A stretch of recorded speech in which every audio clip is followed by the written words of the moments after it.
As Brenda has a story out that is kind of shaking up social media, and I think it gives us room for us to have conversations about our perception on how our families are structured. The unfortunate part that she is the popular one in the family, and you can only imagine the weight that it weighs over her. So she went live on Instagram to have to publicly state the state of where she is and her family. And that's always not a nice thing to do. I know you have to tell strangers about your family business because stories come out. They know it will affect you because you the public figure.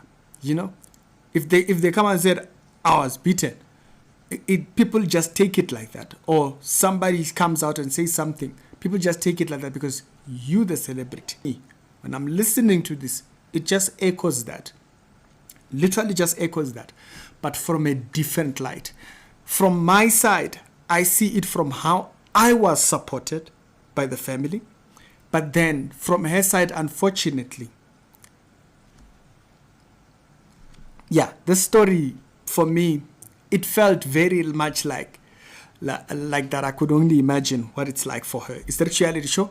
We do daily Christian commentary videos. If you remember, as Brenda came out, we made a video where she renounced bo-Sangoma and she went public about being a Christian and believing in God.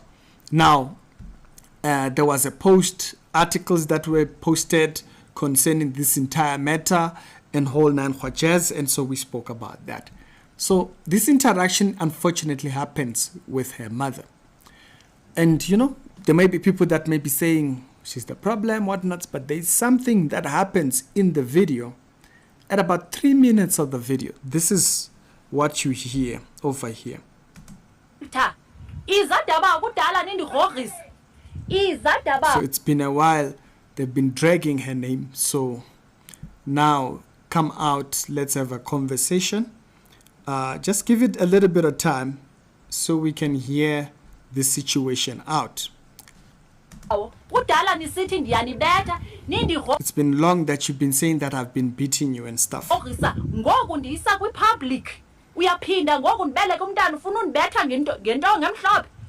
So now I'm taking it to the public. She had a child on her back when this was happening. When she starts recording, you're going inside. She's talking to her mom. No, Dabao, no. This is the part when the mother came out to talk. That was a heartbreaking point right there.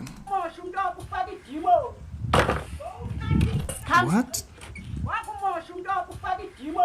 So the person who put a demon in you messed you up.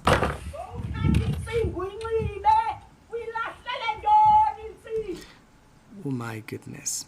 Now, that she's questioning her on her dropping the ancestral calling. Why did you throw that off? And so, now do you get it now? This is at a point where, that's when you hear that, that's where you hear that where the real issues are. Spiritual journey, sama your business yako. So why did you throw off your...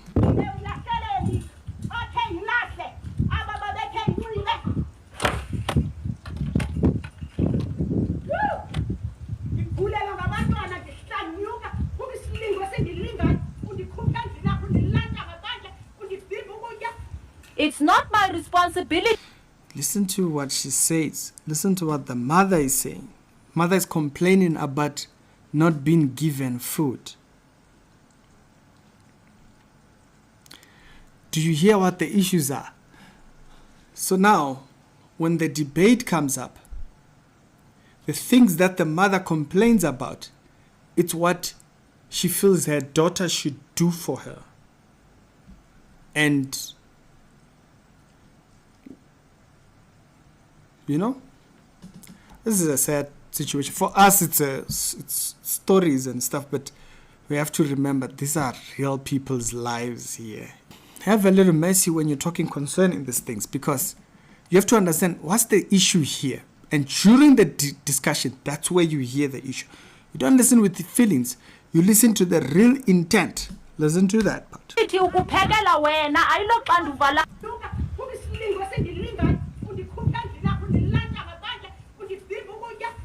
It's not my responsibility ukuphekela wena ayiloxanduva lam. Ayiloxanduva lam uphekela wena.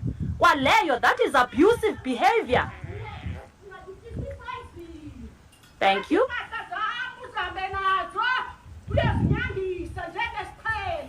When did I do that, Dabao? Come. I'm recording. Yeah, and so that's the portion that when you just hear, it reminded me of certain portions of conversations online concerning the structures of our communities and stuff and families and all these things. You just,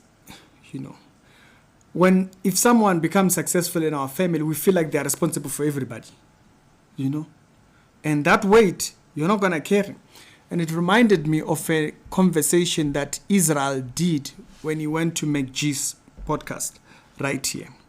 I want to play this one, then I'll play the one that Muzi made when he went to David Mashabela's studio. People are crazy. I think that's why Tina, as black people, we don't prosper. There's no more now. Yeah, too much. We don't appreciate. There's nothing we appreciate. The culture we're living is oppressing us. It makes us to suffer generationally. Then it looks like a generational curse. No matter we can have money, economical transformation, it's useless for us. It's not about economical transformation. It's about cultural transformation. Ooh, I like if that. we can change the way we live as black people, we shall conquer. It's in the mind. It's daily. It's in our eyes.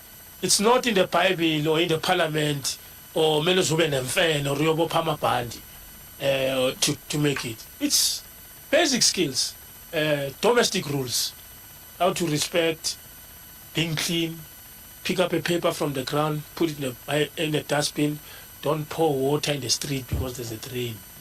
Simple things.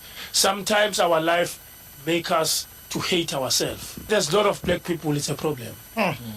Black people are not responsible. Where I live now in Marlborough, I had lights in the wall. They are stolen. Sometimes I can hear the sound that someone is stealing. Why? Can't you afford a globe? 10 rand. Electricity vandalized. We suffer for other people who can't afford life. Because they are poor, they're making us our responsibility. To resolve this, where do we start? And he speaks about black tax. Because you care. And then other people don't care. They just live. They sleep, they wake up, they eat. Finish. Doesn't have a role you play in life. You don't care. You don't care about the environment. It's dirty, you don't care. I sakhile thina ekhaya. La kusejozi la swenza imali. Marufela khona la uphila la forever la. Uyoya kulendlu yakho yakhile i18 room so shonile bakungaba nomuntu abangamazi bathi umntana kabani bani. We are irresponsible. No bakasiniki sabathi yonke bathi take something. It's for you. We are exchanging damage within a week. I mean, look at Josie. You see?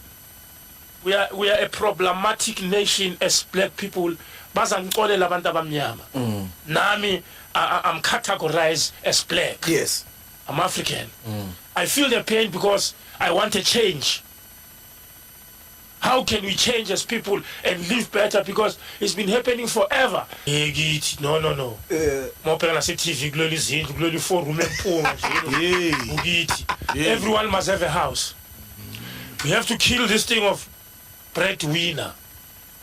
If you are a parent, you have 4 children. Why the first one you call him a breadwinner? Yeah. Yeah.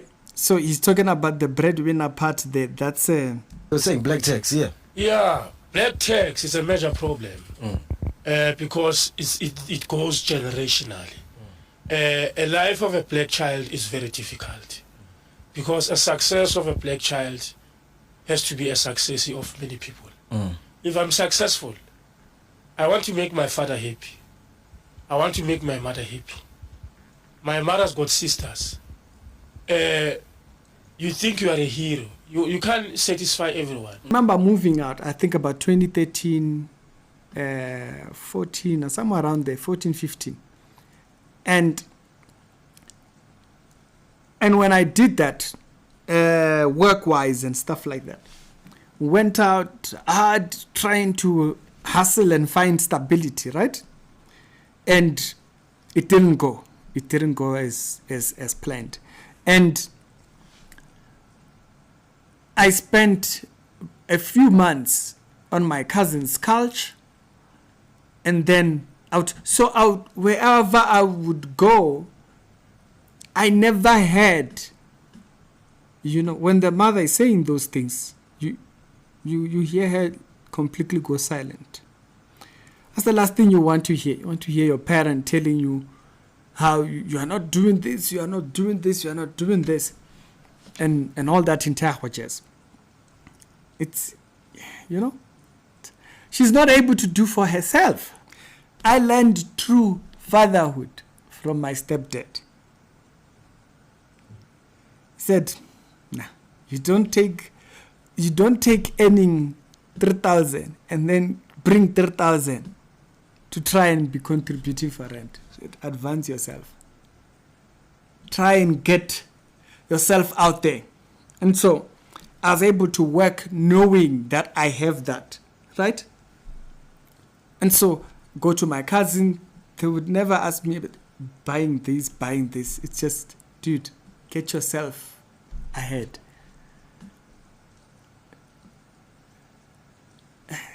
You get me? I've seen what that type of a system does. Like if I'm in my cousin's house, I'm at my mother's house, and I've seen it allows you to really focus and really, life gets hard out here. I remember one friend of mine asked me, "Rick, where are you?" I told him where I was, and he said, "Please just come and spend a weekend with me." Because he understood what just being out of that environment does. We just have a very bad frame for life. And I saw this other video from Muslim Tabela when he went to David Mashabela's studio. Kids, not for his kids. So in other words, God is saying it's obvious you're going to leave an inheritance for your kids, but a good one will leave an inheritance for his grandkids. Yeah. And I imagine it also speaks of generational of wealth. It's not just speaking of Yeah. It speaks of what generations that come after. Yes. Because I think what is important, and one of the things that we need to learn, that I'm also learning, particularly in our black communities, is that we don't really leave an inheritance for the generations to come. Everybody starts from the ground up. And you hear that point. So you can go and watch this podcast. I'll leave them all in the description below. I think this is very important. You gotta come to that point, because even Israel, as I mentioned, he mentioned that he told his son the same thing. Listen, you gotta start work on yourself. And he said he's paid his school fees, I've paid for everything. And he says it's your own problem if you decide to be running around trying to take care of a cousin or so and so of a so and so. Work on building up. Now for us, we gotta go back.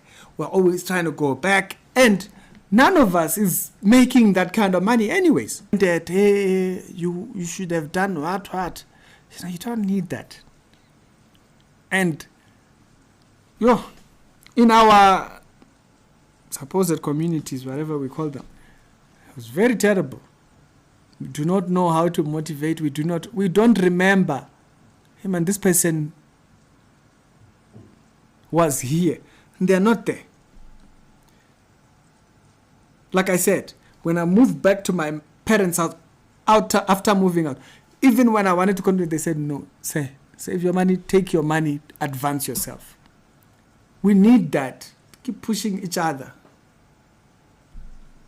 You know, even when you go into the Bible, how does the Bible even phrase this particular subject here? If you look at Ephesians chapter number 6, verse number 4, it says, fathers, do not provoke your children to wrath. Instead, bring them up in discipline and in instruction of the Lord. Don't be pissing them off. Why didn't you do that? Why did you leave your bo-Sangoma? She doesn't believe in it. Don't need to bring it into her. Hebrews, there's this other verse also in Hebrews. Actually, Colossians, before I go to Hebrews. Colossians chapter number 3, verse number 21. Others, do not provoke your children, so they will become discouraged. The verse says, so why speak discouragement to your child? Why speak discouragement to your child? The Hebrews verse that I'm talking about is chapter number 12. And then he says, furthermore, verse 9, furthermore, we have all had earthly fathers who disciplined us, and we respect them. And should we not much more submit to spiritual? And then he goes on concerning that. And then he speaks about the structure in which we build and view each other. It's we gotta change the systems that consistently, when a person was growing in their career and then they're up there, when things don't go well and they pull back, you by all means be reminding them of, you didn't do that, you did what, motivate them to do better. You know, why she has to be in a position where she now has to record so that she can show. And like I said, not taking any sides, but you see, during the heat of the debate, of the discussion, that's when you really know what the issue is. And a parent decides to address bo-Sangoma, hey, food is what, and all those kind of things. So that's where you see Ray. You expect her to do for you what she can't do for us. Like, we have the standards that just do not build. The standards that just don't lead towards building. I was saying this to someone very recently. If you come to a position where you stop getting used to doing things for yourself, it can affect you. There are people who, they stopped paying for certain things in their life. It has affected them. Because the lesser you now get used to paying for certain things, the more you feel like you don't have to pay for anything. And so people get used to being assisted to a point where they don't realize. They don't even know what it costs to pay for certain things. Simple things like electricity. There are people that don't understand how expensive electricity is nowadays. They don't know. Just use, switch on the heater, leave the stove on, geyser 24/7. These are areas we really have to work on. It's not a thing. It's very easy to look at someone's situation because, you know, she has to put it out now because these people, because they are not popular, they're not the popular one. So they will put her out like that because they know it will affect her. They couldn't care less. They've never. It's very annoying to honestly speaking. It's very annoying. They'll do it just. Nobody knows who they are. So, you know, and that's not saying that in a bad way. No, people really will use your popularity against you. Yeah, you are that person who was there. Yeah, I'll tell people. So they are using it against you. You know, instead of pushing each other, go forward. Oh no, we are still backwards. Hey, you know, you're not doing this for me. Hey, I'm not doing that one. You know. Sexuality show, we do daily Christian commentary videos. We need these structures must reform, and individually, people must structure up these things to a point where, Emuna, we stand for you, we stand for you. But yes, at the same time, we'll help where we can, but we're not going to take advantage of another person. You know, we got to be really clear with the structures. And so they're making a mockery. She's making a mockery of a child's thing. Like, why would you even say that to a child? You know, but that's the sad part, is that that's someone's life now. You know, that is someone's life. So y'all keep them in prayer. It's Ricky. Other episodes done today, they'll be down in the pin comments, and I'm gonna see you guys later on.